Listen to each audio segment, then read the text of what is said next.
Welcome to haunted times. கடைசியா ஜோசஃபா முன்வந்து சொன்ன கதைக்கு அப்புறமா அவங்களோட ஷிஃப்ட் முடிஞ்சு அன்னைக்கு வீட்டுக்கு கிளம்புனாங்க.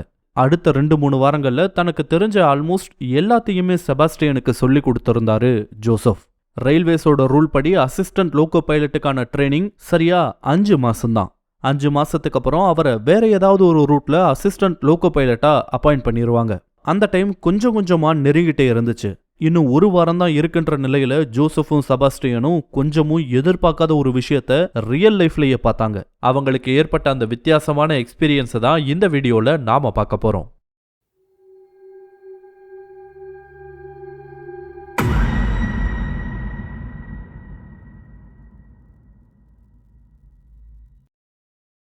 இன்னும் 1 வாரம் தான் ட்ரைனிங் மிச்சம் இருந்த நிலையில அன்னைக்கு ஷிஃப்ட்டுக்கு வந்தான் செபாஸ்டியன். அவன் வந்து ஒரு 1/4 மணி நேரம் கழிச்சு தான் ஜோசப் வந்திருக்காரு. ட்ரெயினை எடுக்க இன்னும் 1/2 மணி நேரத்துக்கு மேல இருந்ததால அது வரைக்கும் 2 பேரும் சும்மா பேசிக்கிட்டு இருந்தாங்க. 1/2 மணி நேரம் கழிச்சு கேஷுவலா அவங்களோட ட்ரெயினுக்கு 2 பேரும் நடந்து போயிருக்காங்க. இன்ஜினை ஸ்டார்ட் பண்றதுக்கு முன்னாடி செய்ய வேண்டிய செக்அப்ஸ் எல்லாம் செஞ்சு முடிச்சுட்டு கிளம்புற சிக்னலுக்காக வெயிட் பண்ணிட்டு இருந்தாங்க 2 பேரும். அப்படியே 5 நிமிஷம் ஆகுது, 10 நிமிஷம் ஆகுது, 1/4 மணி நேரம் ஆகுது, 1/2 மணி நேரம் கிட்ட ஆகுது. பட் அவங்க கிளம்புறதுக்கான சிக்னல் மட்டும் கிடைக்கவே இல்லை. ரீசெண்டா இப்படி நடந்தது கிடையாது. மேக்சிமம் 10 நிமிஷம் வெயிட் பண்ணுவாங்க. பட் அதுவே ரீசெண்ட் டைம்ல குறைஞ்சு போயிடுச்சுதான். அப்படி இருக்கும்போது என்ன ஆச்சோ தெரியலையேன்னு 2 பேரும் யோசிக்க ஆரம்பிச்சிருக்காங்க. ரயில்வேஸ் மாதிரியான ஒரு பெரிய அமைப்புல டைமிங்ன்றது ரொம்பவே முக்கியம்.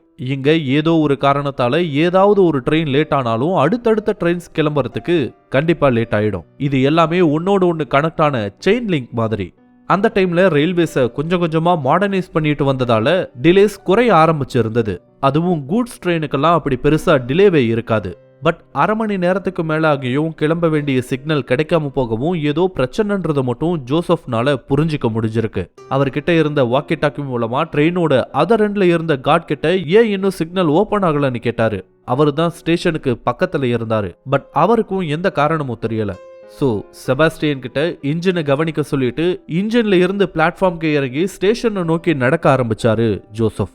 ஸ்டேஷன் அங்க இருந்து கொஞ்சம் தூரமா போகணும் தான், இருந்தாலும் இவர் இறங்கி நடக்க ஆரம்பிச்சிருக்காரு. ஆனா இவர் நடக்க ஆரம்பிச்சதும் இன்ஜின்ல இருந்து ஜோசப்ப சார்னு கூப்பிட்டுருக்கான். திரும்பி பார்த்தவர்கிட்ட சிக்னல் விழுந்துடுச்சு சார், வாங்க கிளம்பலான்னு சொல்லியிருக்கான் செபாஸ்டியன். இப்படி நடக்கவும் அவரோட இன்ட்யூஷன் ஒரு வார்னிங்கை கொடுக்க ஆரம்பிச்சது.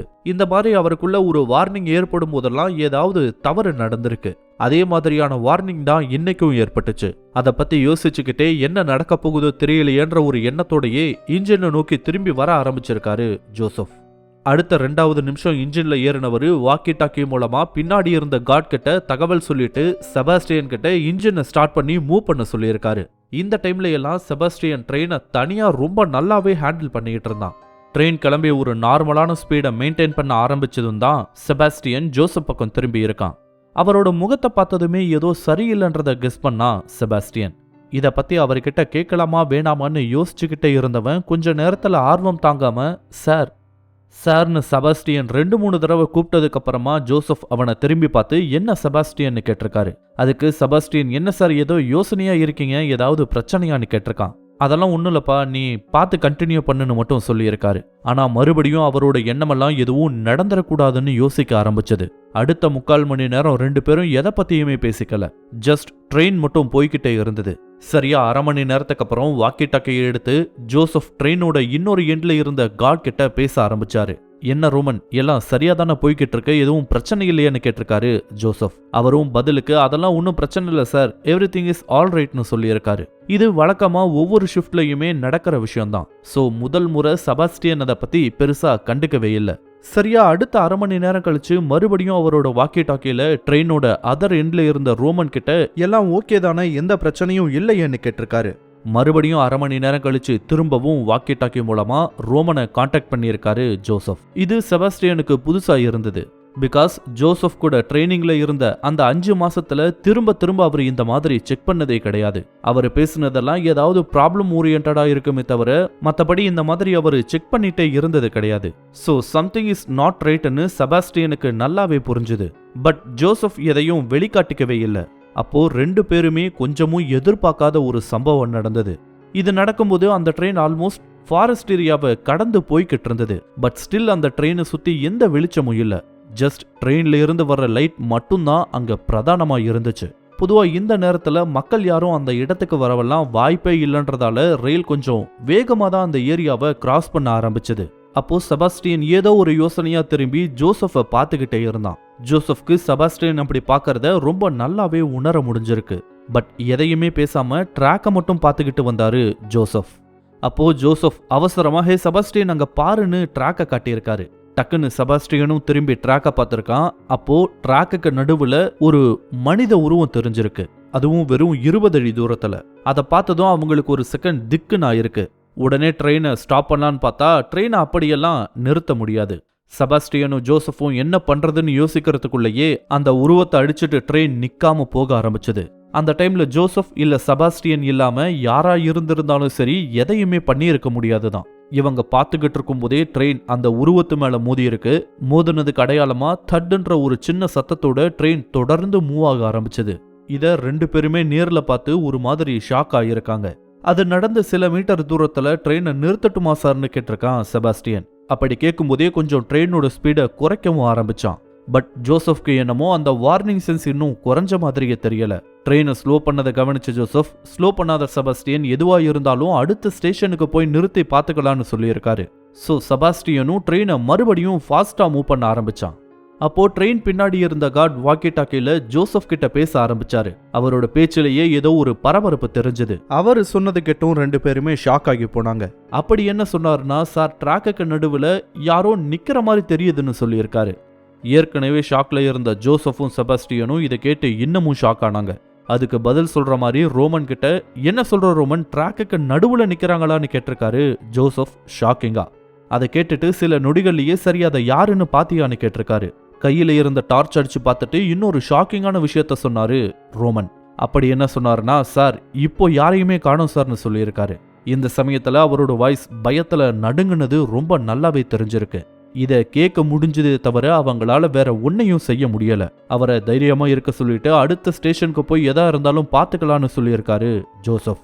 அடுத்த 40வது நிமிஷத்துல அந்த கூட்ஸ் ட்ரெயின் ஒரு மாடரேட்டான ஜங்ஷன் கிட்ட வந்தது. சில கிலோமீட்டர் இருக்கும்போதே அங்க நிறுத்த சொல்லியிருக்காரு ஜோசப். அதுக்கப்புறம் அந்த வழியா ட்ரெயின் எதுவுமே கிடையாது. ஸோ எந்த பிரச்சனையும் இல்லைன்றது அவருக்கு ரொம்ப நல்லாவே தெரியும். ஸ்டேஷனுக்குள்ள வந்த அந்த ட்ரெயின் மெதுவா ஸ்டேஷனை தாண்டி போய் நிக்க ஆரம்பிச்சது. வழக்கமா அந்த ட்ரெயின் அந்த வழியில தான் போகுனாலும் அந்த குறிப்பிட்ட ஸ்டேஷன்ல நின்னு போக எந்த காரணமுமே இல்லை. ஸோ அங்க ட்ரெயின் நின்னதும் அந்த ஸ்டேஷன் மாஸ்டரும் ஸ்டேஷன்ல இருந்த சில ஒர்க்கர்ஸும் ஏதோ எமர்ஜென்சின்றதை புரிஞ்சுக்கிட்டு இன்ஜினை நோக்கி எல்லாரும் வர ஆரம்பிச்சிருக்காங்க. ஏற்கனவே இன்ஜினை விட்டு இறங்கியிருந்த ஜோசப்பும் செபாஸ்டியனும் இன்ஜின் முன்னாடி போய் பார்த்திருக்காங்க. ஆனா ஒரு நபர் அங்க அடிபட்டதற்கான எந்த ஒரு தடயத்தையும் அவங்களால பார்க்க முடியல. இது அவங்களுக்கு மேலும் குழப்பத்தை ஏற்படுத்தி இருக்கு. அதே நேரத்துல அந்த ட்ரெயினோட பின்னாடி இருந்த ட்ரெயின் கார்டும் இறங்கி இவங்க கிட்ட வந்திருக்காரு. வந்தவரு என்ன சார் இன்னைக்கு என்னென்னமோ நடக்குதுன்னு சொல்லியிருக்காரு. நீங்க திரும்ப திரும்ப எல்லாம் ஓகேவான்னு கேட்கும்போதே நினைச்சேன் ஏதோ தவறா இருக்குன்னு சொல்லிட்டு இருக்கும் போதே ரோமன் நீங்க என்ன பாத்தீங்கன்னு தெளிவா சொல்லுங்கன்னு சொல்லியிருக்காரு ஜோசப். சார் நான் என்னோட சீட்ல உட்கார்ந்திருந்தேன். அப்போ ஏதோ ஒரு நினைவுல பின்னாடி திரும்பி பார்த்த ட்ரெயின் வந்த ட்ராக்குக்கு நடுவுல ஒரு ஆள் நின்னுட்டு இருந்தான் சார். அதை பார்த்து எனக்கு ஒரு மாதிரி ஆயிருச்சு. அதான் உடனே உங்களுக்கு வாக்கில கூப்பிட்டேன். அதுவும் அந்த நேரத்துல ட்ரெயின் வேற கொஞ்சமா ஸ்லோ ஆச்சு. அப்பதான் நீங்க டார்ச் அடிச்சு பார்க்க சொன்னீங்க. நானும் டார்ச் ஆன் பண்ணி சுத்தியும் முத்தியும் அடிச்சு பார்த்தேன். ஆனா அந்த உருவம் மாயமா மறைஞ்சு போன மாதிரி எங்க போச்சுன்னே தெரியல சார்னு சொல்லியிருக்காரு அந்த கார்டு. அப்புறம் முன்னாடி நடந்ததையும் ஜோசப்பும் செபாஸ்டியனும் சொல்லியிருக்காங்க. அங்க இருந்தவங்க இதையெல்லாம் கேட்டுட்டு கொஞ்சம் கூட நம்ப முடியாதபடி நின்னுகிட்டு இருந்தாங்க. அப்போ அந்த ஸ்டேஷன்ல இருந்த போன் ரிங் ஆக ஆரம்பிச்சிருக்கு. இவங்க பேசுனதை கேட்டுட்டு இருந்த ஒரு ஸ்டாஃப் ரூமை நோக்கி ஓட ஆரம்பிச்சிருக்காரு. 2 நிமிஷத்துக்கு அப்புறமா அந்த ஸ்டேஷனோட ஸ்டேஷன் மாஸ்டரை அவசரமா கூப்பிட்டிருக்காரு அந்த ஸ்டாஃப். என்னமோ தெரியலையேன்னு இவரும் வேக வேகமா போயிருக்காரு. 2 நிமிஷத்துல அவரும் அவசரமா பேசிட்டு போனை வச்சிருக்காரு. போனை வச்சதும் போன வேகத்திலேயே ஸ்டேஷன் மாஸ்டரும் அந்த ஸ்டாஃபும் திரும்பி வந்திருக்காங்க. வந்தவங்க இங்க இருந்து 30 கிலோமீட்டர்ல ஒரு பெரிய ஆக்சிடென்ட் நடந்ததா சொல்றாங்க. சில மணி நேரத்துக்கு முன்னாடி போன அந்த ட்ரெயின் எதிர்பாராத விதமா தடம் புரண்டுருச்சான். இது வரைக்கும் எத்தனை பேர் இறந்திருக்காங்கன்னு தெரியல. ஹெல்ப் கேட்டு தான் இப்போ கால் பண்ணாங்க. அண்ட் அது கிளியர் ஆகிற வரைக்கும் இந்த ரூட்ல ட்ரெயின் எல்லாத்தையும் ஸ்டாப் பண்ண சொல்லியிருக்காங்கன்னு ஸ்டேஷன் மாஸ்டர் சொல்லிட்டு ஷிஃப்ட் முடிஞ்சு கிளம்பி இருந்தவங்களை ஹெல்ப் பண்ண வர வைக்க கால் பண்ண போயிட்டாரு ஸ்டேஷன் மாஸ்டர். அது வரைக்கும் கலவரமா இருந்த அந்த இடத்துல கொஞ்ச நேரம் கழிச்சு Joseph, Sebastian and train guard ரோமன்னு 3 பேர் மட்டும்தான் தனியா நின்னுட்டு இருந்திருக்காங்க. ஒருவேளை அவங்க டிராவல்ல எந்த பிரச்சனையும் நடக்காம இருந்து ட்ரெயின் அந்த ஸ்டேஷன்ல நிக்காம போயிருந்தா மேபி இந்த ட்ரெயினும் அது மேல போய் மோதி இருக்க கூட சான்சஸ் இருக்கு. அதோட அழிவு இன்னும் பெருசா கூட இருந்திருக்கும். நினைக்கும் போதே 3 பேருக்கும் ஒரு மாதிரி உடம்பெல்லாம் சிலிர்த்து போச்சு. இது செபாஸ்டியன் அண்ட் ரோமனுக்கு மட்டுமே கிடையாது, ஜோசஃபுக்குமே அது ஒரு புது எக்ஸ்பீரியன்ஸ் தான். நடந்ததெல்லாம் நல்லதா கெட்டதான்னு தெரியல, பட் சம்ஹவ் எப்படியோ எல்லாருமே தப்பிச்சிருக்காங்க. அதுக்கப்புறம் ஒரு வாரம் எப்படி போச்சுன்னே தெரியல. அந்த டைம்ல செபாஸ்டியனோட ட்ரைனிங்கும் முடிஞ்சுது. செபாஸ்டியனுக்கு வேற ஒரு இடத்துல போஸ்டிங் போட்டிருந்தாங்க. அங்கிருந்து கிளம்புறதுக்கு முன்னாடி கடைசியா ஜோசஃபை பார்க்க வந்தான் செபாஸ்டியன். வந்தவங்கிட்ட சில விஷயங்களை பேசிட்டு, ஓகேப்பா பாத்துக்கோ, பி ஸ்மார்ட், நானும் இன்னொரு 2 இயர்ஸ்ல ரிட்டையர் ஆயிடுவேன்னு சொல்லியிருக்காரு ஜோசப். அதுக்கு அவனும் ஜோசப் கிட்ட thanks for your training sir, உங்ககிட்ட இருந்து நிறைய கத்துக்கிட்டேன்னு சொல்லிட்டு அங்க இருந்து கிளம்ப தயாரானா. அவன் போறதுக்கு முன்னாடி ஜோசப் மறுபடியும் செபாஸ்டியனை கூப்பிட்டிருக்காரு. அவனும் திரும்பி பார்த்து என்ன சார்னு கேட்டிருக்கான். நம்மளோட ஜாப்லயும் சரி லைஃப்லயும் சரி எனிதிங் கேன் ஹேப்பன், எல்லாத்துக்கும் தயாரா இருக்கணும், பார்த்து நடந்துக்கணும்னு சொல்லியிருக்காரு. அதுக்கு லைட்டா சிரிச்சுக்கிட்டே கண்டிப்பா சார்னு சொல்லிட்டு செபாஸ்டியன் அவனோட புது போஸ்டிங்கான அப்பாயின்மெண்ட் ஆர்டரை வாங்கிட்டு அங்கிருந்து கிளம்பி இருக்கான். இவன் கிளம்பினதுக்கு அப்புறம் ஜோசப்க்கு அவனோட அடுத்த ட்ரெயினியை பத்தின டீடைல்ஸ் சொன்னாரு அவரோட சீனியர். இந்த வீடியோ உங்களுக்கு பிடிச்சிருந்தா லைக் பண்ணுங்க, கமெண்ட் பண்ணுங்க, ஷேர் பண்ணுங்க. இதே மாதிரியான புதிய வீடியோக்களை பார்க்க மறக்காம ஹாண்டட் டைம்ஸ் சேனலுக்கு சப்ஸ்கிரைப் பண்ணுங்க. அண்ட் மறக்காம நோட்டிபிகேஷன் பெல் ஐகானையும் கிளிக் பண்ணி விடுங்க. தேங்க்யூ.